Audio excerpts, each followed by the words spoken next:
ستړي مشه زه رحمان بندر یم. د ازبکستان په تاشکند کې د طالبانو او د پاکستاني چارواکو ترمنځ ملاقات شوې ده او ډېرې مهمې خبرې او پرمختګ شوی دی. په دې موضوع د تفصیل در کوم. خو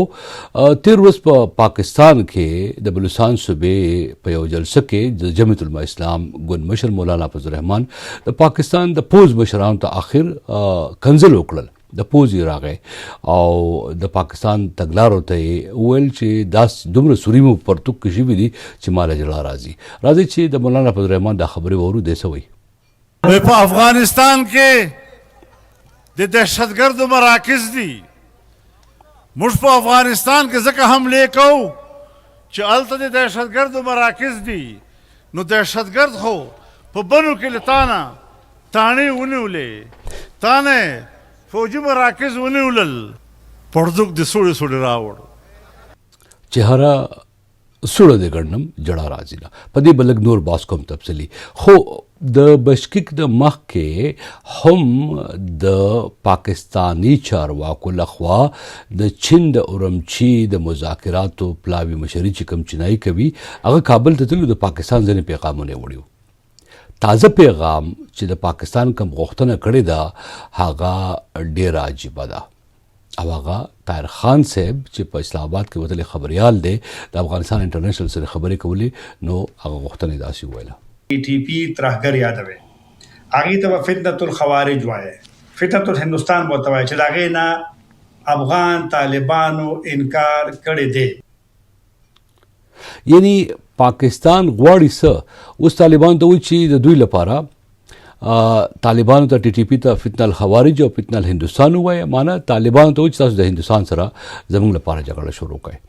خو دا امکان لري دا کار به وشي؟ د دې امکان موجود دی. یو بل وتلی خبریال سمیع یوسفزی وایي چې طالبانو خو د امریکې بدماشي نه ومنلې چې ورته ویل چې موږ به مو ګوانتانامو به ته ورسو، پاکستان به یې څه ومني. سمیع یوسفزي صاحب ته غوږ نیسو. طالبان ته امریکای ویلي چې القاعده ټرریست کوي کنه واپس مو د قطر نه دفتر نه ګوانتانامو ته ورسو. طالبان ورته چې ګوانتانامو ته بوزي موږ به دا لیکل نشو کولای. ها اوس به زه راشم دا درې واړه خبرې به زه لږ په تفصیل سره داسې وکړم چې د یو بل سره دا لینک د دې جوړ شي، څه روان دي، څه کیدونکي دي او د دې یو بل سره تعلق څه جوړیږي. لازمه ده د پاکستان او د افغان طالبان ترمنځ دا وخت حالات ترنګلي دي. مذاکرات چې په اپریل میاشت کې په اورمچي کې شوي وو د هغې وروستو بیا نه کېدل. پرون دغه ته لاړل پاکستانیان ازبکستان ته او افغان طالبانو د بهرنیو چارو وزارت ځینې چارواکي هم لاړل. هلته د ازبکستان په خواهش باندې د مخکې د اسلام آباد او کابل ته ویل شوي وو چې ستاسې ډلې راشي نو موږ به د سنډې ته ستاسې لپاره د ملاقات یو بندوبست وکړو. دا ملاقات شوی دی. دا ملاقات زه تصدیق کوم. ما ته خبریالانو ویلي چې شوی دی او د ملاقات کې د یو بل سره په ځینې مهمو موضوعاتو خبرې اترې شوي دي. په دې کې د طالبانو چې کوم د بهرنیو چارو د وزارت چارواکی دی ذاکر جلالي وو، غونچه ګل وو او د پاکستان چې کوم دی پخوانی سفیر منصور خان وو او د پاکستان د سټریټیجک ریجنل سټډیز مرکز چې کوم دی سټریټیجک سټډي مرکز د هغې مشره ډاکټر امینه خان وه. نو دوی د اسلام آباد او کابل په سلا سره خبرې اترې وشوې او د دې خبرو اترو نه مخکې امیر خان متقي صاحب چې کله د چین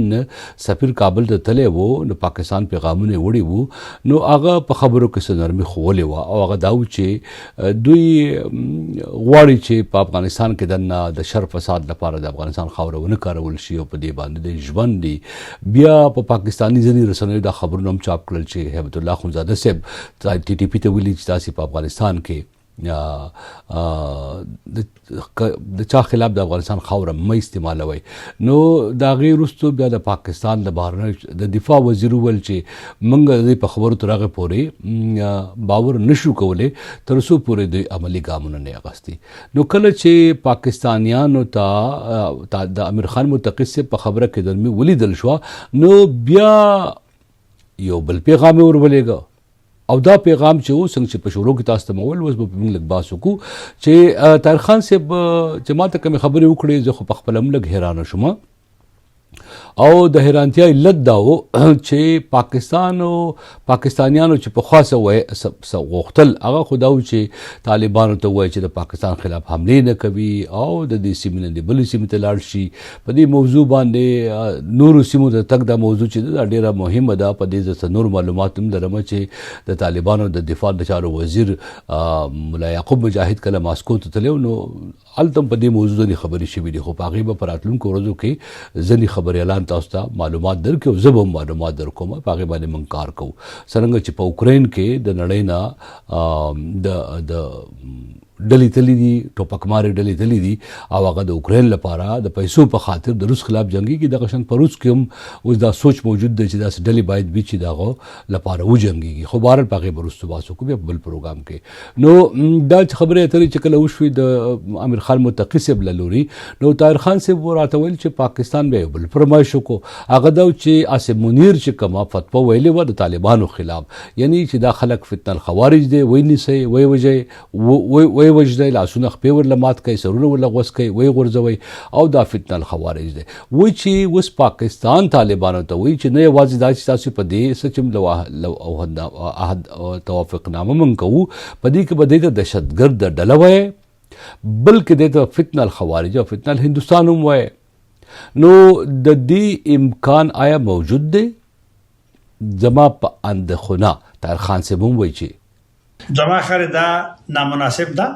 پاکستان خپل ملک درنه چې هر څه کول غواړي هغه کولی شي، که هر نوم ورته ورکړي ورد کړي. د دې معنی څه شوه چې امکان نه موجود؟ معنی دا شوه چې خبرې اترې خو روانې دي، د خبرو خواهش خو شته دی، خو پاکستان په ممکنه توګه د خبرو نه خو داسې ښکاري چې یو پلمه لټوي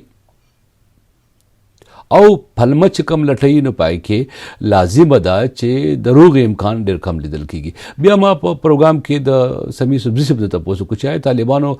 د پاکستان په مقابل کې پوځي طاقت کمزوری دی یا په افغانستان کې په کابل کې څه تصور موجود دی، نو هغه وویل چې د افغان طالبانو په ذهن کې چې کوم تصور موجود دی هغه ډېر واضح دی چې امریکې ته سر ټیټ نه کړو نو پاکستان ته به یې سر ټیټ کړي. دا خبره اوس پوره واورو. طالبان ته امریکې ویلي چې القاعده ټروریست کوي کنه واپس مو د قطر د دفتر نه ګوانتانامو ته ورسو. طالبان ورته چې ګوانتانامو ته بوزي موږ به دا لیکل نشو کولای. پاکستان خو د هغې په مقابل کې ډېر مختلف هیواد دی. ها نو مطلب دا شو چې په پاکستان کې دا غوښتنه موجود ده. حقیقت څه دی؟ آیا واقعي طالبان ټي ټي پي چې د افغانستان کې ده، نو د مولانا فضل الرحمن صاحب په غږ کې چې دا خبره موږ واورو نو موږ ته به اندازه وشي ولې مولانا فضل الرحمن صاحب د پاکستان په کورنیو چارو په تګلاره باندې، بهرنیو چارو په تګلاره باندې غوسه معلومیږي. پرون د پاکستان په کړکۍ ځپلې صوبه بلوچستان کې تقریر کولو زرګونو خلک په شمېره کې خلک ورته ناسو، نو ځینې خبرې په پښتو کې وکړې، ځینې په اردو ژبه کې وکړې. هغه ویل چې د ایران سره د هندوستان سره مو پوله تړلې ده، د افغانستان سره مو پوله تړلې ده، ملک مو محصور کړی دی. دا ټکي تاسو وایئ څه وایي؟ हर तरफ आपने पाकिस्तान को गैर महफूज बना दिया है, महसूर कर दिया है. ये कौन सी अक्ल की पॉलिसी है कि आज पाकिस्तान एक महसूर ममलकत की शक्ल इख्तियार कर गया है. ها مولانا فضل الرحمن خبرو ته داسې که غوږ ونیسئ نو مولانا فضل الرحمن داسې عام سړی نه دی په پاکستان کې. مهم مشر پاتې شوی دی، پخوا د پوځ ائتلافي او اتحادي پاتې شوی دی، په حکومتونو کې په لوړو رتبو پاتې شوی دی. په پښتونخوا کې د پرویز مشرف په وخت کې د متحده مجلس عمل دغه چې ائتلافي حکومت و پکې اعلی وزیر و او اوس لوړې کچې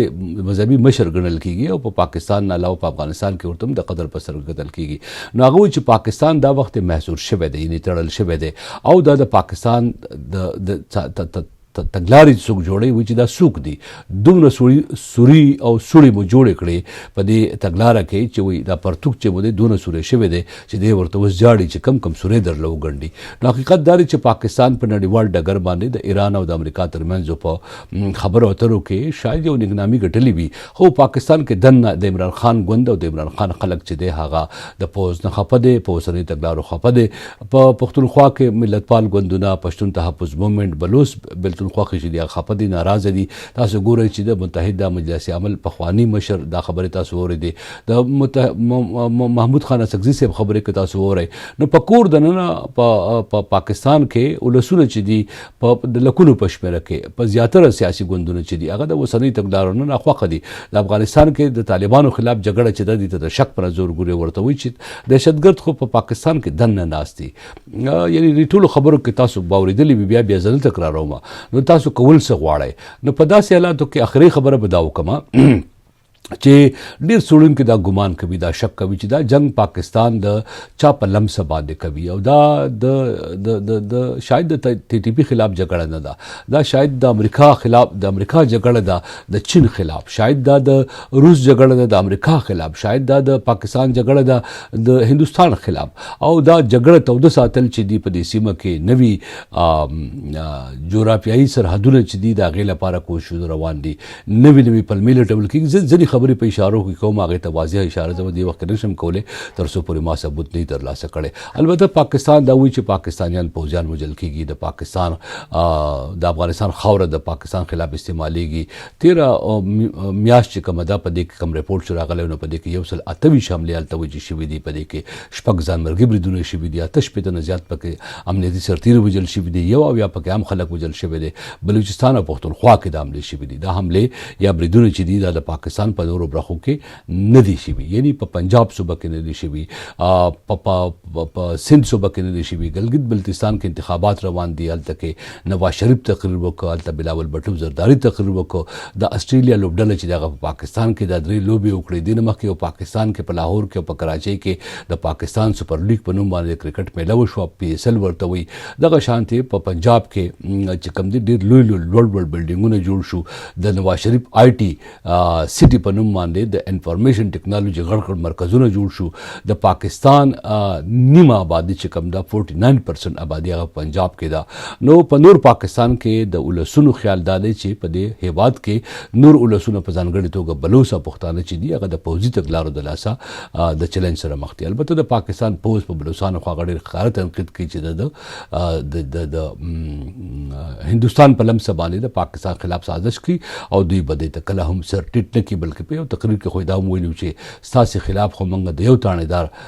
یو پولیس سټیشن چې دی د هغې نه هم که موږ عملیات وکړو موږ تاسې پسې در شلو ختمولی مو شو هغه د پاکستان د پوځ بیان ویلي چې موږ هندوستان نه یېرېږو او موږ د روس نه یېرېږو او موږ د پلانکې نه یېرېږو نو ستاسې نه به څه ویېرېږو خو بهرحال دا ټولې خبرې چې دي د پاکستان د پوځ او د اوسني حکومت واکدارانو چې دي په خپل ځای باندې خو که تاسو د مولانا فضل الرحمن صاحب خبرو ته غور وکړئ نو هغه خو ډېر بل شان ښکاري اوس آخري خبره چې آیا د بشکیک د اوبخۍ د تاشکند نه وروستو چې کله د ذاکر جلالي او ډاکټر آمنه او منصور او غنجګل ترمنځ مذاکرات وشو آیا امکان د دې باوجود هم موجود دی چې اوس به د ارومچي چې کوم د چین خواهش دی هلته د دې خبرو اترو یو بل پړاو هم وشي او په هغې کې بل لوړ رتبه چارواکي کښېني که نه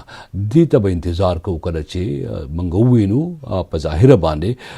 نه نورو څېړونکو ته او نه ماته د دې کوم امکان ښکاري په داسې حالاتو کې چې د پاکستان غوښتنه د